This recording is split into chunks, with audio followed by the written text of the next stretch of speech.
এবার হচ্ছে ডাইপার, খুব বড় একটা জিনিস। কী ডাইপার ইউজ করব, কোনটা ইউজ করব, কোনটা ইউজ করব না, এই নিয়ে তো প্রচুর প্যারিস থাকে। এবার ডাইপারের ব্যাপারটা এক একটা মায়ের এক একটা পার্সোনাল চয়েস থাকে। আমি যেমন প্যাম্পার্স ইউজ করি, টেপ ডাইপার অবভিয়াসলি। আগে প্যান ডাইপার ইউজ করতাম, কিন্তু সেটাতে ওর দাগ পড়ে যেত, তো টেপ ডাইপার দেওয়ার পর ওর দাগটা পড়ে না।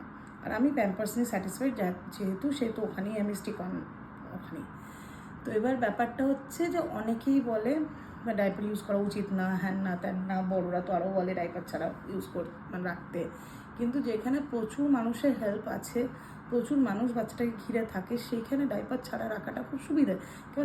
কেউ দেখছে বাচ্চা ইস্যু করেছে কি না, কাঁথা চেঞ্জ করছে। কিন্তু যেখানে মায়ের এত ফেসিলিটি নেই, অনেক হেল্পিং হ্যান্ডস নেই, সেখানে একটা মায়ের জন্য কখনো পসিবল নয় যে 24 ঘন্টা বারবার দেখা কাঁথাতে ইস্যু করেছে কিনা। এবং সেই ক্ষেত্রে যদি মিস হয়ে যায়, সেটা মায়ের অপরাধ নয়, কিন্তু মাকে অপরাধী করে দেওয়া হয়।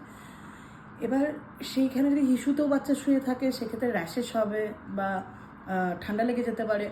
তো ডাইপার যতটা মনে হবে, যে টাইমটা তোমার মনে হবে তোমার রেস্ট দরকার, অবভিয়াসলি ডাইপার ইউজ করো। যখন ফেসিলিটিস আছে তখন কেন করবে না।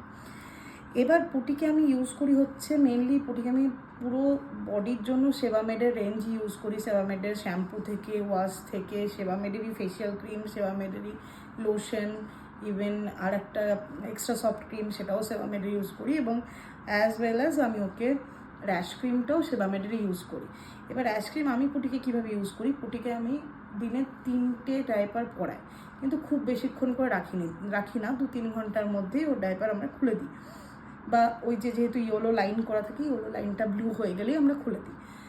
এবার সেই ক্ষেত্রে আমি পুটিকে ডাইপার পরানোর আগে একবার জায়গাটা ভালো করে মুছিয়ে র্যাশ ক্রিম দিই, আবার ডাইপার খোলার পরে সিমিলারলি ভালো করে ওই জায়গাটা মুছিয়ে টিস্যু দিয়ে আবার একবার র্যাশ ক্রিম দিই।